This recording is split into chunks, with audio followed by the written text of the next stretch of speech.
Okay, welcome this morning to Jack's Tech Corner. I'm yours, Jack, and this is Photography Weekly, episode number 40. Coming up in today's show, let's learn how to use a graphic or a picture to create a pattern. And why in the heck would you want to do that anyway? Next, let's use a graphic or a picture to create a brush tool. And if you have one, why would you want the other? I'm going to show you some uses for both of those. Then we're going to talk a little bit about camera presets and some of the truth and otherwise whatever behind that. But we're going to look at some camera presets. I'm going to try to help you out there also. So let's go ahead this week and get started with Photography Weekly, episode number 40.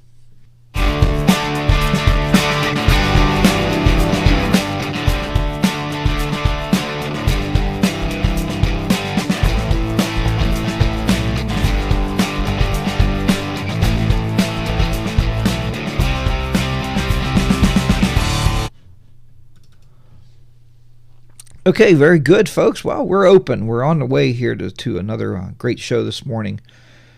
Like I said, there's a lot of new folks in here. That's great. That's what these shows are for. We want you to come by here and learn photography and learn a little bit about what's going on in the world of photography. And we'll talk about that too, about something new that just was released.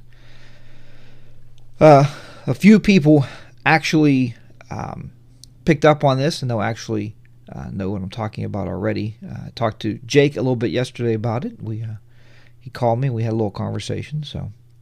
But let's go ahead and we're going to do our shout outs this morning there to everybody in the chat room, just so we don't miss anybody here and get going. If you're not in the chat room, we don't use the chat room on Justin TV. We left that quite a while ago. We now use an IRC chat, which a lot of broadcasters on Justin TV are using. Just go to live.jackstechcorner.com, and that's live.jackstechcorner.com, and then you'll find it there. You can log in. We ask you to log in at least with some kind of name that we can call you by, or something you want to be notified by, instead of using that default thing in there. Okay, so this morning we will give our shout outs to everybody. Good morning to Kevin, Brian, Cheryl, Debbie, Dina, Hugh, Jake, Jody, June, Mike, JP1, Occupy, Renee, Serena, and Vicky. Good morning to each and every one of you out there, and it's great to have you by, like I said, for this episode 40. Andy Taylor just joined. Good morning, Andy. And hopefully we'll get some more people in the chat room. So keep the chat room going. The chat room's a very integrated part of this show, because a lot of stuff as I'm talking, like I said, I don't look at the chat room. But as I'm talking, feel free to chat amongst yourselves. And then that way, that's why that player's next to the chat room, so you guys can chat and watch and actually help each other through some of this stuff. So that's what this is. It's a community. That's what I wanted to build, and that's what we built, a community. So what is new this week? Well, what's new this week that I wanted to talk to you just a little bit about anyway is the new Nikon, or as some people call it, I don't know where this John was from, but he calls it the Nikon. It's the Nikon D4, the Nikon D4. So don't run out and buy this thing. If anybody out there, maybe you want to. I mean, if you're a professional photographer and you're watching this show and you think, wow, I need a new camera, and you have $6,000 US sitting in your wallet that you don't know what to do with, go ahead out and buy the new Nikon D4. It has some great specs, so it looks like a really, really good camera. And Jake just said there in the chat room is $6,000 for the body only. So think of it, it's just a body with no lens. I don't even think they sell those as a kit form. You may find one on B&H Photo Video or BH Photo Video. I don't know. So there you go. That's something to think about. Yeah, wow, that is a lot of money. It's a lot of cash. But you know, if you're a professional photographer, and you guys know I bought this one. If I don't drop it, I bought this one here, if you can see it. It's the D7000. I know quite a few of you in the chat room own this camera also. It's been a really, really good camera. We're going to talk about some of the settings on here later, so we're not going to really look at that right now. Anyway, set that over there. But you know, for $1,200 or $1,300 with a lens, is much easier to get through Mrs. Jack, who is my wife. That's what folks in the chat room have named her over the course of these shows. It's easier to get through your wife or your spouse, your husband, maybe $1,300 than $6,000. I mean, so there you have it. So what we're going to start with this morning is we are going to go right into our first tutorial here. And that tutorial, just bring them back up here, happens to be how to actually create a pattern and why you would want a pattern.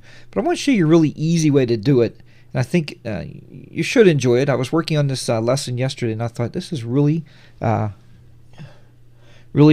positive step forward, and it's very easy to do, and I think it would come in useful for you. Also, I'm going to, in between segments, we'll open up, we have a Skype line. You can Skype me at Jack's Tech Corner, and you can also call that line, and I'll put the number up in between segments.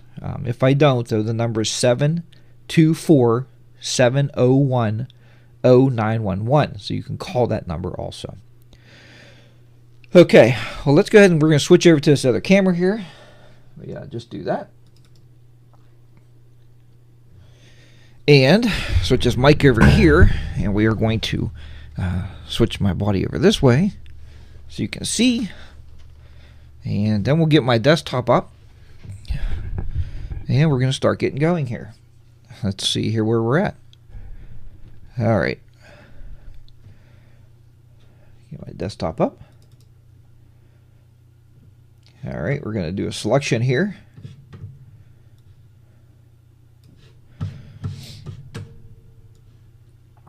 That's one thing about this software. If anybody ever knows who wrote Cam Twist, if you ever know the guy that wrote that, ask him if he could make it so that so the actual selection capture area stays where it is. Bring up a P&P here. There we go. That's a picture-in-picture right there. Move me around a little bit. There I am right there. Okay, now let's go ahead and go into this. The first thing we got to do when we do a pattern is from a picture is we're going to need the picture. That just makes a whole lot of sense to me. Now, where do we find the picture at? Well, for this type of a lesson, I like to look at Google Images. That's kind of where I like to get my pictures from for this, because I'm not talking about a photograph. I'm talking about a picture of something. Let me give you, for instance. If you click on Images in Google.com, it takes us to Google Images. I don't know if you've ever used it, but it's really nice. In here, let's just say recently it has been trying to snow in our part of the world here. So we will say maybe we want to do a pattern with snowflakes. So snow, then it gives you all these choices. Pick out flakes. What happens at that point is it gives us various snowflakes. Now, after doing this for a few times yesterday, preparing for this class, I found that I like to find one of these snowflakes here with a white background, and that's going to come in very important in just a little while when I show you how to do this. So go down here and find one you like. Feel free, if you wish, you can actually do this along with me as we're talking through this. It's nicer if you, it's nicer, yeah. It's better if you have two monitors, so you can put me on one side and you can listen, you can work on the other. But feel free to do that. So we're going to use this picture. You can use any one. You don't have to choose what I'm choosing. I'm just grabbing one. And grab this. Then over here, click on full size image. Now, what I do ask that you look for, if this is watermarked or if it has somebody's copyright name on it, don't use it.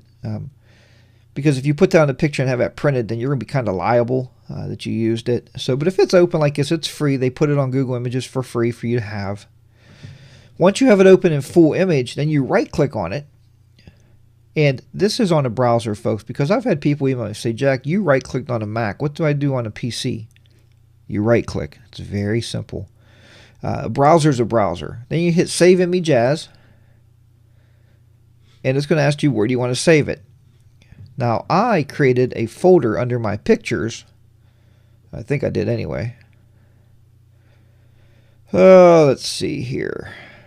I created a picture under here, or I created a folder under here. Let's go further down. Called show, because I use different ones here for different shows. This says Snow 1. We're going to name this Snow 2. Just like so. And I'm going to hit save. Let's uncheck hide extension just to see it. Yeah, it's good. Hit save. Okay, now that we have that there, what we're going to do next is we have to now take that picture and make that a pattern is what we want to do. So let me minimize my browser. And we are now in, this is Photoshop Elements. Now this is Photoshop Elements 10, and don't run away if you have 6 or 5 or not 4. Okay, I don't know 4 anymore. It's been so long. Don't run away if you have 5, 6, 7, 8, or 9. Just because you're saying, well, Jack is using 10, I guess I can't do this. I better run off. Stick around because I build these tutorials to try to include everybody. So, and this is going to include you also. Let's go under File, Open. We have to open that picture. That's where it's important to make sure you know where you kept it or where you downloaded it to. So many people call me at my job and say, Jack, I downloaded something and I don't know where it's at. It's because people don't take the time to see where they're going to put it. So take your time. We're not in a rush here. So we have that. Here is the picture that I just downloaded. Here's one I was playing with yesterday if you wanted to see it. This is the one that I just downloaded. So I have that. So let's click on Open. And there it is. Right? Very simple. And now it's open in our Photoshop Elements editor. This is the editor. You don't have to do all that stuff. You know, if you're new to Photoshop Elements, don't pull it to into the catalog. You don't have to catalog this and all that. We're making a pattern out of it. We really don't need the image once we're done. So don't even worry about that part of it. We just want it to use as a pattern. So what's next? Well, next is we're going to duplicate this background like you always should do. And if you've been watching my videos, and I've seen a lot of people in the chat room this morning already saying that you've learned from my videos, and I'm glad that's what they're there for. So we are going to duplicate the background image using either, that's right, I heard you guys, Control J or Command J. And people say, Jack, what's the difference? Control J, when somebody tells you that, that's on a Windows PC. When you're on a Mac has a key called a Command key. So you use Command J. So just do that. Okay, it's duplicated there. Sorry about the nose. Sometime earlier this morning I had a nosebleed, and I'm not going to get into that, but don't know what happened there. So got a little sniffle there going on, but I'll be all right. So maybe it sounds like I'm a little congested, but I should be fine. What we want to do now is we want to select the snowflake in the middle. This is why I told you that you wanted to do this with a white background or a very solid background color, because it just makes your life a lot easier. Most of you are going to say, well, Jack, okay, let's make a selection. Let's go over to my selection tool and we're going to select the snowflake. Let's start selecting the snowflake. Oh, that's hard, Jack. That's a mess. Well, that is a bit of a mess. And I'm going to blow this up here so I can show this to you. We're just going to go select, deselect. Let me go back to my desktop here. The more I can show you guys, the better off you're going to understand what I'm talking about. I think that's key when you do videos. That's why I've done so many video trainings. We're going to do that. Okay, that should have brought it up even bigger on your screen so you can see what's going on. Now, when we're going to do a selection now, we're going to do a selection. Select the white. Watch, click on the white. Look at that. How nice it goes right around those edges. And just keep clicking because you're adding to the selection. We're not taking anything away. We're adding, adding. There you go. The snowflake is perfectly selected because we selected the background. Actually, let me restate that. We selected the background, so we have the snowflake actually isolated. So now if this works properly, whatever you have selected, you should be able to hit delete on your keyboard and it should take everything out. Let's just close this visibility layer. Okay, you can't see that again. Hold on. I got to change these screen sizes. This is for the benefit of all, so don't get too upset by, oh, Jack took 10 minutes to change the screen size. I get emails like that. Jack, do you know you took 15 minutes to change the screen size? Well, no, I didn't, but you know what I mean. Okay, so over here on the right, okay, you have layers. And if you're new to Photoshop, I'll show you this. If you're new to Photoshop, that works with layers. But these are the layers right here. Here's your background layer, and here's the layer we were just working on. That's when we duplicated it. You want to shut the visibility off on this layer right here. Just turn that off. And then what happens is, this is what we just made. Let's bring this over here. That's what we just made. We now have a transparent background, so we're not working with that white. We don't want that white to be a part of our pattern, because when we're overlaying this pattern on something, we want it to be just a snowflake. You don't want that big white square, because it's just not going to look good when you're overlaying it on things. And I'm sure you understand that. So, let's go back out here. But once you have the whole background and snowflake selected, go under Edit, and we're going to define a pattern from a selection. And we will call this Snowflake 2. Snowflake 2. Okay. Click on OK. And that is our pattern. So that's all well and good, but what can you do with that? Here's what you would do with it. Let me open up a picture. Yeah, we'll just use this one here. Let me open that up in the external editor. And what we're going to do now is we actually want to make a selection here.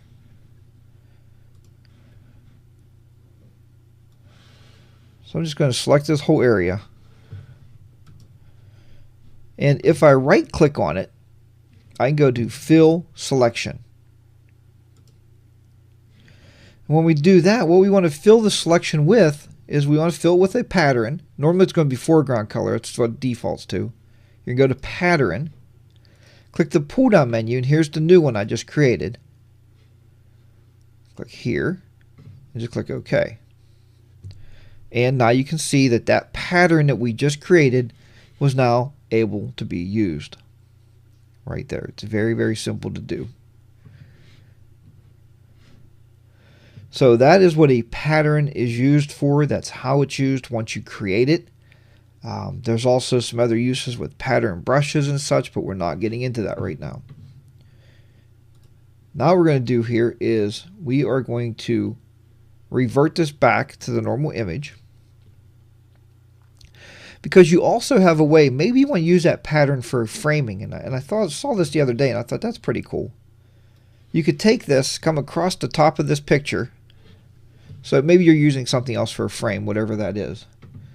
You can right click just in here, Fill Selection. We'll fill it with that same pattern. But you see now we just filled it across the top. So check this out. We'll come over here. We'll go right about here down to here somewhere. And again, right click, Fill Selection. We'll fill with that same pattern again. There you go. Again, down at the bottom, our selection tool is still selected. We're just going to come across down to here. Move the laptop all the way a little bit there. It's getting in the way. We're going to fill that selection, and we'll fill it the same pattern. And then we'll come up here, and we'll do the same thing. Just come up here. And we can fill this selection here. So you have a nice way also you can build some frames with it if you wish. You can do that. Just hit Command or Control D, and that will deselect that. So it gives you a little framing technique around there. Just something that you can play with, something that might interest you. Different ways you can use patterns. But what it does, it takes that one picture, and it duplicates it, makes a pattern without a whole lot of work from you. So, Jake, you're saying, can you save the frame? You know, you can, but here's what I would say to do. That's a good question. Let's go back. I'm going to show you on the computer again because I think that's a very good question. Here's what I would do, guys. If you wanted to save that frame, okay? Let me go ahead and we are going to start. What I want to do here is start a new file. So let's see if this will work. I think it should. We're going to start a new file, new blank file. And we're going to make it, I don't know, 1024 by 768 should be okay. Or maybe I'll do it by inches. Let's do it by inches because if we're framing something, I would think that we want to put that around a picture. So if we want to frame an 8 by 10, we would probably want a 11 by 14. That's kind of what I'm thinking. But on this background contents, change that to transparent. Hit OK. Now we have this. Let's see if we can build that frame in here because you want to save it with the transparency because you want to put your picture on here. You see what I'm saying? You're going to lay the frame over top of your picture and you want those snowflakes or whatever to be around it. So I think this should work. Let's try that. Let's make the selection up here. I'm not sure. I've never tried this before, but let's see what happens since you asked. Fill selection and fill with our snowflakes.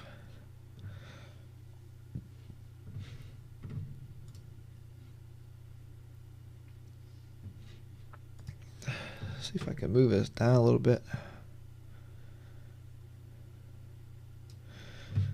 Yeah, I think unfortunately what happened though, the snowflakes are a little big there, but you get the idea that I think it can be done. And I think it's based on the picture itself. I don't think we made this file quite big enough. We're going to make another selection here. Let's just say we'll make it this wide just for the purpose of playing with this. There we go. Then you make this down here. Okay. We'll fill that one. This is kind of like if you guys ever looked at the Green Screen Wizard, how they do overlays or magazines. You could do a magazine overlay this way. Works the same way. And do that. Now, if you save this, you'd have this file to overlay of another file, is what I'm thinking.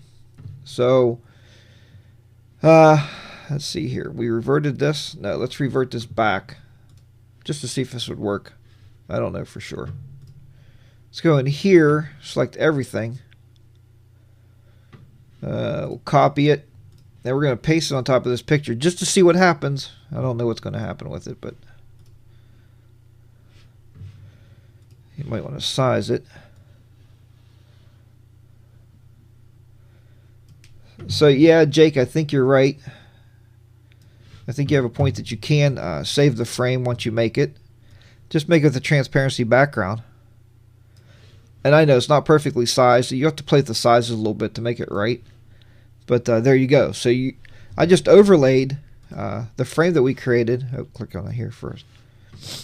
I just overlaid the frame we created, and I overlaid that right on top of the picture here. So very much it could be saved then. That's what you'd want to do. You save that. Not doing it the other way, but doing it that way. You can make frames, I guess. That's what I'm saying. With that said, we'll jump back over here and see what you guys are talking about now. Let's see. Let's go here. Yeah, you can also use that for a background. That's another good reason for doing that type of stuff. You can use those for the backgrounds and be able to change your background very easily. So, let's see. Renee has 6.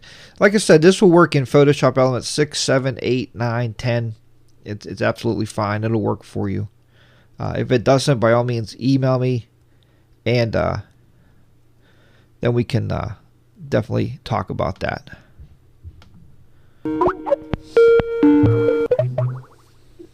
Good morning. Who's this? This is Vicki.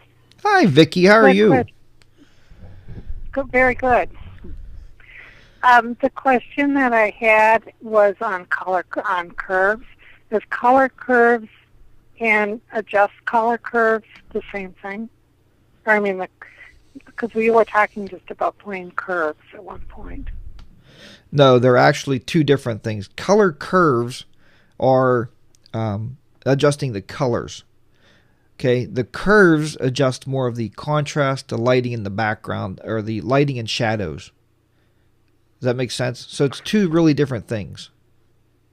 Yeah, that's what I was wondering. Okay. Because I have color curves on mine, but not the, just the plain curves. I'm on 8. Okay, right. So the plain curves, look at my YouTube videos. I posted one a couple days ago. You're going to want to install Grant's Tools. Okay. And that'll give you those curves, and it'll also give you the layer mask that we've been talking about lately. So you'll also have that. Okay. Okay, it's very easy. And Vicki, thanks for calling in. I haven't heard from you for a long time. Yeah, it has been a while. Okay, well, thanks for joining today, and I'll be talking to you soon. And you have any other questions though before you go? No, I think that's it. Okay, well, thanks. Thank you. Thanks for calling, Vicki. I'll see you. Bye-bye. Okay. Now, I like how you guys. I really like how you, and please, and I've said this so much in my shows and all my YouTube videos that I by no means ever consider myself to be an expert. I consider myself to have enough fortunate or ability to have the time to sit and play with things and learn it, and then I enjoy being able to actually come back and help other people learn it also. So that, I don't think that really makes me an expert, but somebody just has a lot of time. Okay, so now we are going to look at how we can use this same graphic, and this time we're going to make a brush out of it. So instead of using it as a pattern, we're going to use it as a brush.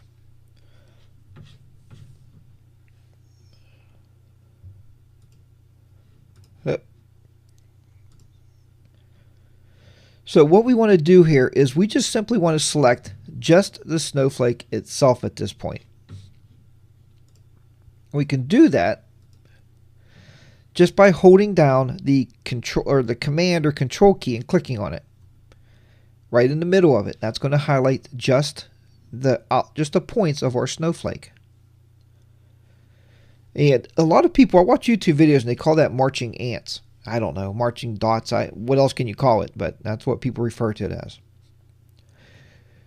With that selection made, this time we want to go to Edit, and we want to go Define a Brush from a selection.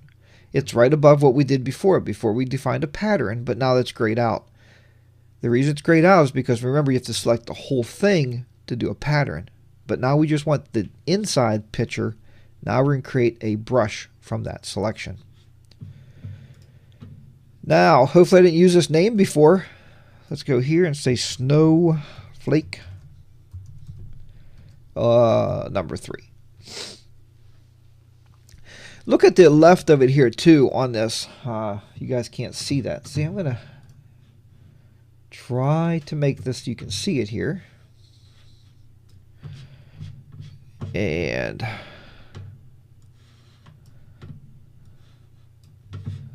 come across here.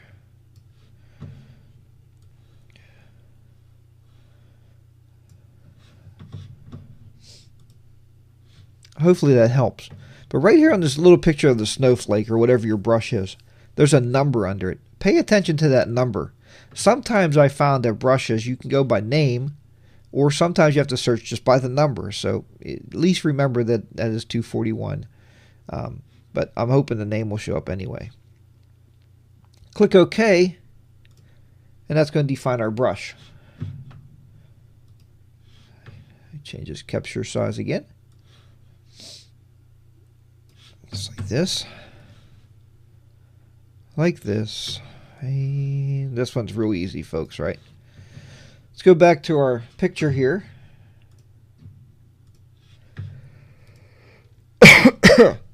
Now this time, if we click on our brushes, click the pull-down menu, and you'll see right here under Basic Brushes, there's a Snowflake brush. Now there's a number in there, 241. And I believe if you click this little pull over menu, you can click on text only, or you can click on large thumbnail. But let's click on text, and that'll show you the name of it. There's Snowflake 3 right there on the bottom. If you can see that. I'm sorry. I know sometimes it's hard on these videos. Snowflake 3. There's a larger list right there. So I like to leave it basically on small thumbnails. Click on 241 because I remembered the number. Your foreground color is what controls your brush, just like a paintbrush. This is no different than a paintbrush. It's just now a shape. Let's do red. Now we can just start simply painting. You can also use your left and right bracket keys to make them bigger and smaller. Check that out. It's pretty cool. Now, come over here. We can change the colors. You don't have to use the same color all the time, right? We know snowflakes are every color we can think of. But I just think it's real nice. And this is nice because now instead of the pattern, it allows you to kind of overlay and move around, do whatever you want to with them. And that is your brush. And that brush will stay in there for next time whenever you want to use it again. So it is available to you. And you have the option for these brushes. When you click a brush size, you can actually come up here and drop the opacity. So you can make it a little lighter and darker. That's what opacity does. It makes it more, opacity makes it more see-through, so you can see through it. So there you go. That's how that works. So that is how you actually define a brush using that same shape. And I've used a lot of them over the course of the years. I've used shapes. Tree branches are nice because then you can put trees in a yard. You could start with a blank file and basically build things just by having different brushes set up. And also, if you look back through my YouTube videos, you'll find one on there. It was called Create a Signature Brush. That makes it nice because whenever you do pictures for clients, you can actually click your brush and your signature actually come up on with that brush. You can make it larger and smaller. So there's something else you can do with it. So let's see here. Back up with this. We'll bring that back up. All right. Hopefully everybody got the channel a little bit moderated anyway, so I can sit back here. All right. Now, so hopefully everybody caught on to that. Hopefully everything looks all right there. I'm just going to look here real quick and see where we're at. All right. Okay, folks, I just wanted to tell you here real quick about Green Screen Wizard. I know I was talking recently to Jake. He called and we were having a conversation about Green Screen Wizard. And is it good software? Is it worth really what you need it to do? And the truth is, absolutely. It's positively worth it. It's very easy to use Green Screen Wizard. Ken has been a long-time friend of the show. I've known Ken for quite a few years now. Back when he was just writing his Green Screen Wizard program, I kind of found him. And I said, hey, can I do a demo of it and do a YouTube video? And he was more than happy to allow me to do that. And ever since we've been friends. And now I'm actually an affiliate with him. So that's great. But Green Screen Wizard, there's a lot of great products in here. We've also even purchased these for our school. The kids use it. So if the kids can use it, I'm sure you can too. But he also sells, what's really nice, just to show you real quick, down at the bottom here, there's a lot of overlays I talked about today and collections. But he sells all the green screens themselves. So you can just make one order and cover everything, all your bases right there, very inexpensively. And folks, you can't afford to buy as many backgrounds as you can do it digitally. I know I use it. I know Kevin uses it. In the chat room, you'll see Kevin. He uses it, and I'm sure Jake is actually getting ready to purchase the Green Screen Wizard. So there you have it. That is Ken's Green Screen Wizard. The last thing for the new folks in there, if you haven't been by my website, stop over there. Stop at jackstechcorner.com. Pay a visit. There's tons of information in there. Each week I try my best to put the current show up. As you can see, that was last week's show. I try my very best also to get some show notes in there, so you can have some show notes of the shows. And if you'd like to donate to help the cause here, or if you'd like to look at some DVD collections here that I've had from past shows, and we've put together some DVDs for you to help your learning go on. So that's it. Let's go ahead now, and we are going to jump back to learning with Jack's Tech Corner and Photography Weekly. But I did want to throw that out there also. If you are looking for the Green Screen Wizard and you're thinking about buying it, please go to my website, jackstechcorner.com, and use the graphic on the left. Click on that if you want to buy anything from Ken, and that's how you come about that.